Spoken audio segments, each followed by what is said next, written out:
I still remember the first time she said my name, softly, like she wasn't sure she should. It was supposed to be an ordinary evening. My best friend had dragged me along to help unload boxes at his mother's house, a modest two-story place that smelled faintly of lavender and turpentine. I wasn't expecting much, just an awkward hour or two, maybe some polite small talk. But the moment she opened the door, everything else fell out of focus. She wasn't what I'd imagined when he called her my mom. Her hair was slightly damp from a shower, swept back carelessly, her sleeves rolled up, revealing forearms dusted with faint paint streaks. Mid-40s maybe, but there was something about her, a kind of deliberate calm, the kind people earn after years of keeping things together. Her eyes met mine, assessing but warm, and for a second too long neither of us spoke. Then she smiled, slow, quiet, knowing. "You must be Minute," she said. I nodded, but my voice didn't come. Inside, the house was filled with half-packed art supplies and the scent of rain-soaked wood. My friend disappeared upstairs, leaving me to carry a box into the living room. She followed close behind, so close that I could feel the faint warmth of her breath when she leaned around me to clear space on the table. "Careful," she murmured, her hand brushing mine as she steadied the box. Just a touch, accidental, but something inside me faltered. I don't know what it was about her, maybe the way she didn't rush her words, or how she seemed entirely unbothered by silence. She'd pour tea and move through the room with a grace that felt unintentional, almost private. I found myself watching her hands, small, elegant, with faint calluses near the fingertips. She noticed once and arched an eyebrow, half amused, half curious. "You draw?" she asked. "Architecture student," I said. "I sketch sometimes." "Then you know how to look," she replied. Her tone wasn't flirtatious, not exactly. But there was weight in it, something that made the air between us thicker. She handed me a cup of tea, fingers brushing mine again, slower this time. I wanted to say something, anything, but all I could manage was a quiet thank you that sounded more like a breath than a word. The rain outside softened to a drizzle, tapping against the window. My friend still hadn't come down. We sat across from each other, the quiet hum of the kettle filling the room. She looked out the window for a while before turning back to me. "You don't talk much, do you?" she asked. I smiled faintly. "Only when there's something worth saying." Her lips curved slightly. "That's rare these days." There was a small silence after that, not uncomfortable, just suspended. Her gaze lingered a moment too long, and something in me shifted, like I was standing too close to a fire. I couldn't look away. Then footsteps echoed from the stairs. My friend's voice broke the quiet. "Mom, where's the oh?" She blinked, her expression changing in an instant. She stood quickly, almost flustered, brushing her hands on her jeans.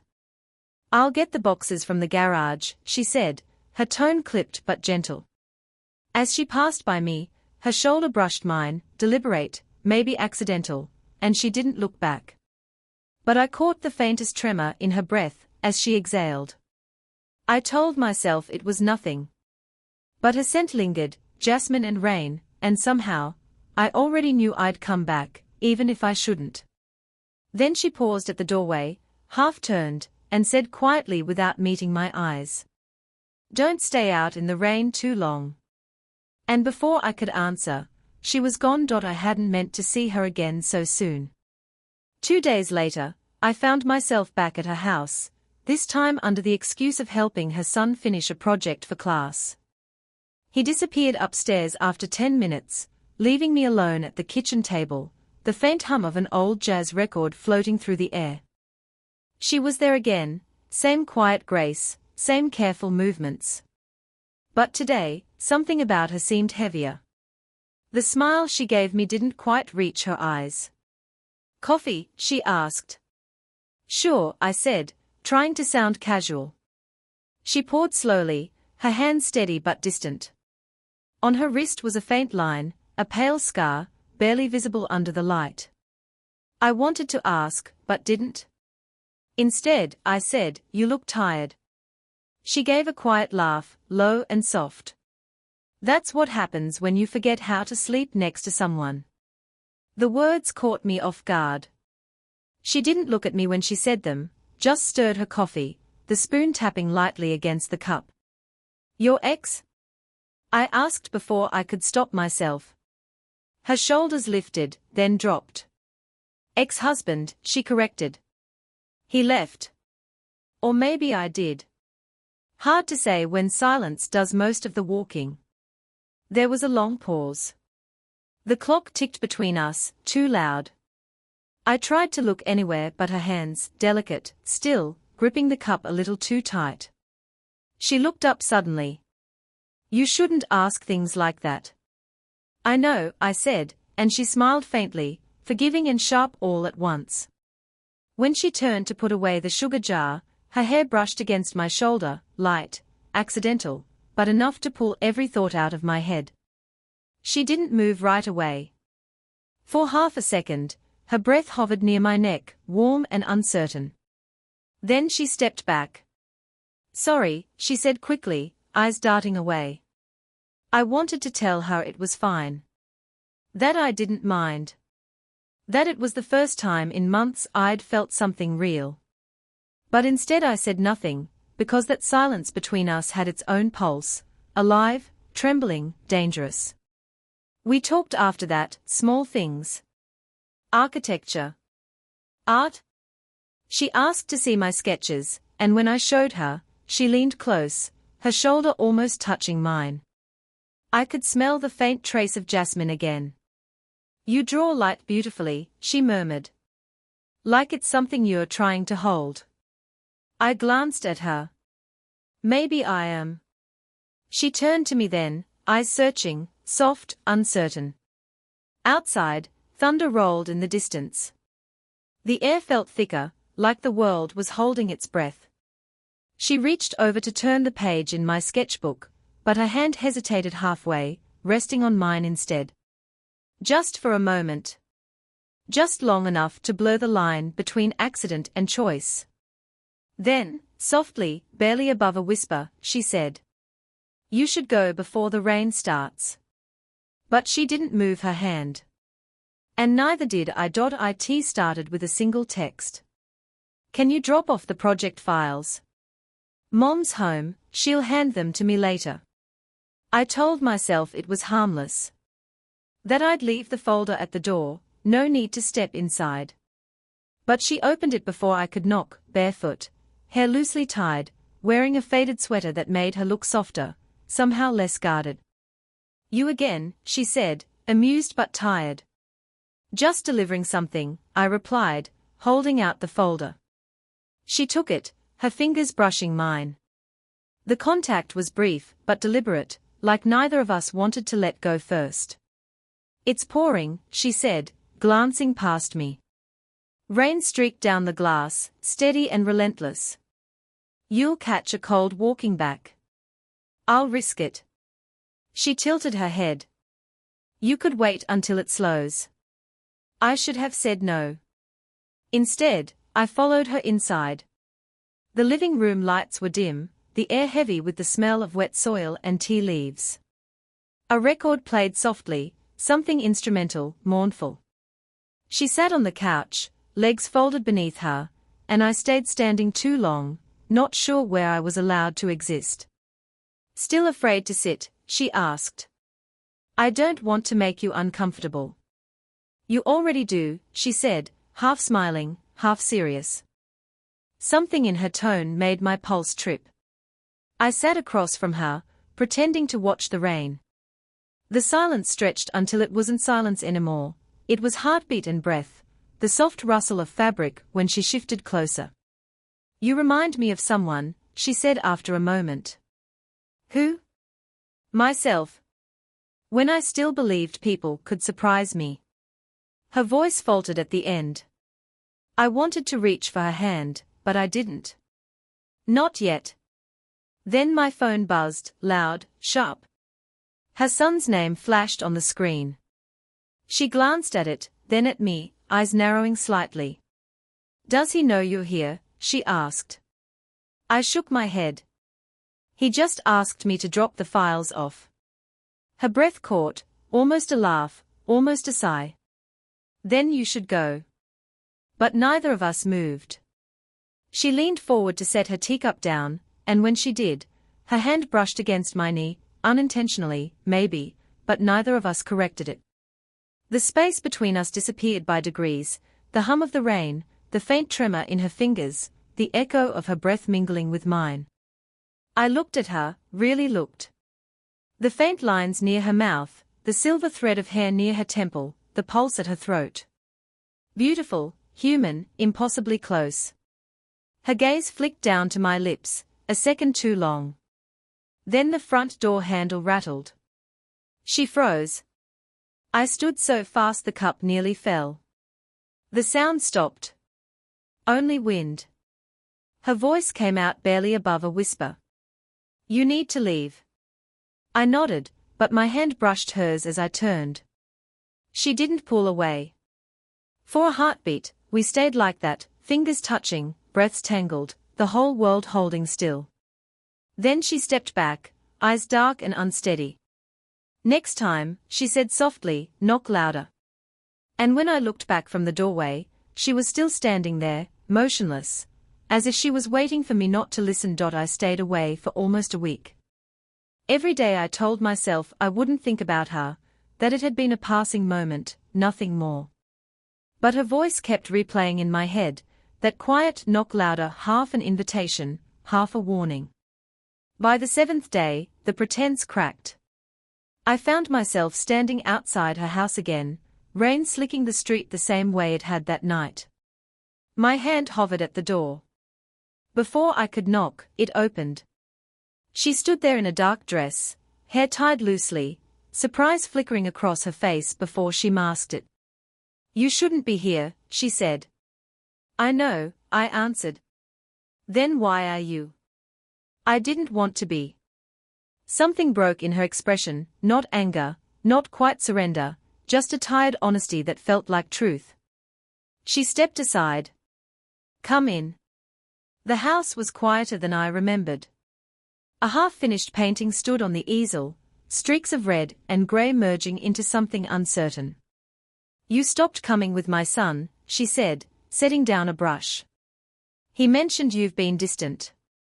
I thought it'd be better that way. For him. For both of us." She turned toward me, eyes sharp. "Don't make me the reason you feel guilty." "I'm not," I said, too quickly. "I just..." She took a step closer, close enough that I could smell the faint citrus in her perfume. "You just what?" The words tangled somewhere between my chest and throat.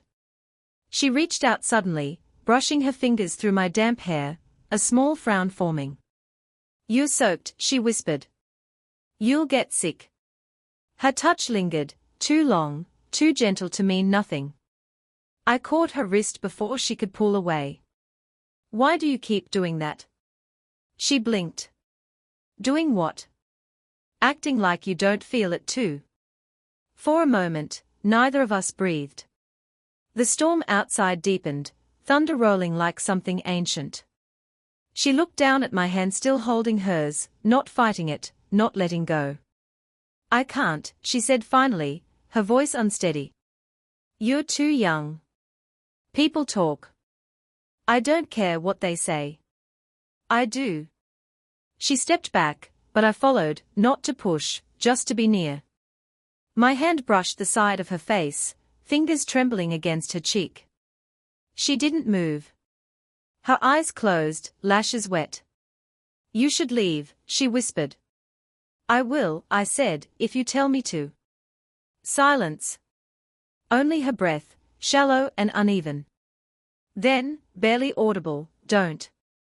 Her hand found my chest, pressing lightly, as if to keep distance that no longer existed. My heart thudded against her palm. She looked up, eyes wide, afraid, wanting. We stood there, the world holding still, the line between right and wrong dissolving like fog. My face was inches from hers, her breath against my mouth, her voice trembling when she spoke. "Minute," she said softly, warning or plea, I couldn't tell. And then the sound of a key turning in the front door. The key turned halfway before stopping. She froze. My pulse went wild. Then, nothing. Just silence. Whoever was at the door must have hesitated and gone. But the damage was done. She stepped back, breath shallow, color drained from her face. "You have to go," she whispered. I nodded, but my feet wouldn't move. "Unji." "Don't," she said sharply, eyes flicking to the door. "Please." I left. But the space between leaving and forgetting was miles wide. The next day, Hassan cornered me outside campus. "You've been avoiding me," he said, half laughing. "Mom said you've been helping her with something. What are you two up to?" My stomach tightened. "Just sketches," I lied. He nodded, oblivious. "She talks about you, you know. Says you've got an old soul. You remind her of my dad." That stopped everything. He grinned, not noticing the blood draining from my face. "Guess she misses having someone around who listens." That evening, I couldn't stay away. I told myself I needed to clear the air, to make it less dangerous somehow. The lie sounded thin even to me. She opened the door before I could knock, as if she'd been standing there, waiting. "I shouldn't be here," I said. "I know," she answered. "Come in." The air between us was heavy, charged. She moved to the kitchen, her back to me. "He asked about you today." I froze. "Your son?" She nodded. "He said you remind me of his father." She said it lightly, but her hand trembled as she set down a glass. "Do I?" I asked quietly. Her silence was louder than an answer. Finally, she turned. "You don't. That's the problem." She stepped closer. "You look at me like you don't see the years. Like they don't mean anything." "They don't," I said. Her breath caught. "They do for me." We were too close again, the distance between our bodies was just a thought now. Her hand brushed my arm, a ghost of contact, and when she tried to move past me, I caught her wrist. "Then tell me to stop," I whispered. She didn't. Instead, she met my eyes, a long, painful, beautiful stare that said everything her mouth wouldn't. "Minute," she said softly, "if you knew what I've done." I waited, heartbeat hammering. She shook her head. "Your friend doesn't know why his father left. He thinks it was an affair." I blinked, not understanding. Her gaze dropped. He was right. The room went weightless. For a long time, we stood there, the rain ticking against the window, her breath trembling in the dark. Then she said, almost to herself, "I told you not to come back." But when she turned away, her hand brushed mine again, hesitant, lingering, and neither of us moved to break it. I whispered, "Now I understand why you hide." She looked over her shoulder, eyes glistening, voice low. "Then you understand why I can't stop." The night pressed against the windows like a held breath. I shouldn't have gone back, but something in her voice the night before wouldn't leave me, that breaking softness beneath her confession. The truth should have scared me away. Instead, it made her more real. Flawed. Human. When she opened the door, she didn't ask why I'd come. She just stepped aside, silent, eyes tired and swollen from a sleepless night. Inside, the living room was darker than before. The easel stood empty, the painting gone. The faint smell of turpentine hung in the air. "I told you everything," she said quietly. "You shouldn't be here." "I know. So why are you?" "Because you didn't ask me to forget." Her breath hitched. She turned away, pacing toward the window. The rain hadn't started yet, but the air felt ready for it, heavy, electric. Minute, she said softly, if we do this, it doesn't end well. I don't care how it ends. She faced me then, something fierce and helpless in her eyes. You think this is simple? You'll hate me for it. Someday. Maybe, I said. But not tonight. She laughed under her breath, shaking her head like she wanted to believe I was lying. You don't know what you're asking for. Then show me. That broke her composure. She stepped forward, sudden and sharp, until we were only a breath apart. Her hands trembled as they rose, not to touch, not yet, just hovering near my chest, as if she could feel the heartbeat through the air. Do you even know what I'm afraid of? She whispered. Losing control. Her eyes flicked up, startled by the accuracy. Then I said, barely audible, you already have. Her hand found the back of my neck, fingers threading into my hair, a slow, unsteady pull that brought me closer than I'd ever been. I could feel the warmth of her breath on my skin, her heartbeat against mine. This is wrong, she said, but her voice shook. I know. We'll regret it. I already do. For a moment, nothing existed, just the pulse between us, her hand gripping my shirt, my fingers brushing the side of her face. I traced the small scar on her wrist, the one I'd noticed the first time we met. She inhaled sharply, eyes closing. The first drop of rain hit the window. Then another. I don't want to hurt you, she murmured. You already haven't.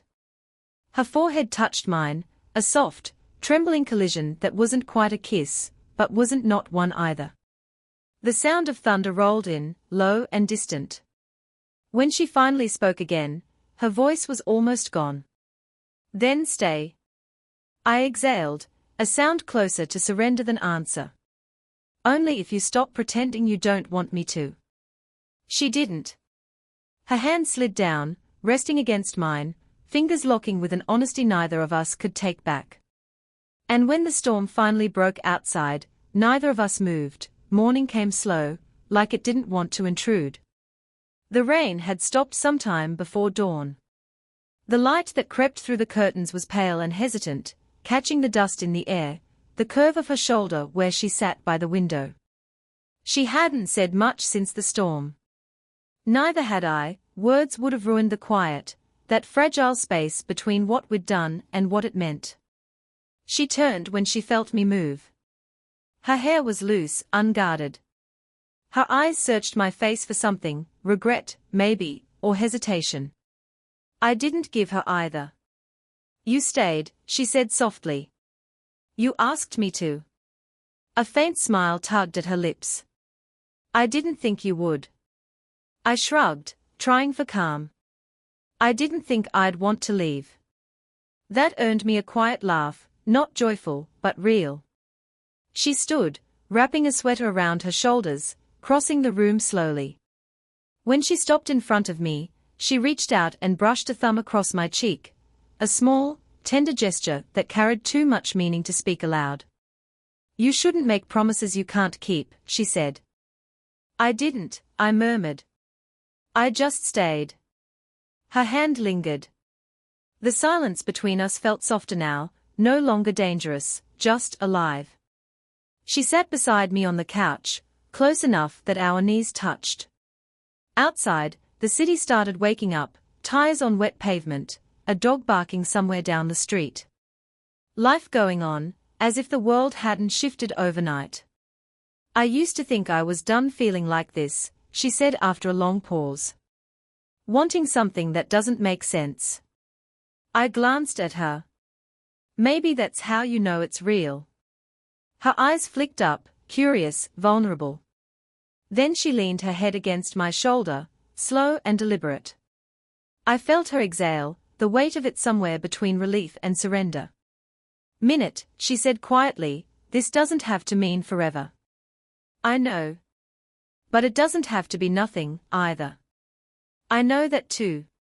She laughed again, soft, like she hadn't done it in years. My hand found hers, fingers sliding together naturally, without thinking. Her palm was warm, familiar already. We stayed like that for a long time, two people who'd spent too long pretending not to need something simple. The world outside didn't care who we were or how old we were. For once, neither did we. When she finally looked up, her eyes were clear. "So," she said, voice steady now, "what happens next?" I smiled. "Maybe nothing. Maybe everything. Let's find out." She leaned in, close enough that her forehead rested against mine, a quiet promise passing between us, not of forever, just of right now. And that was enough. Did you enjoy the story? What kind of stories would you like to hear next?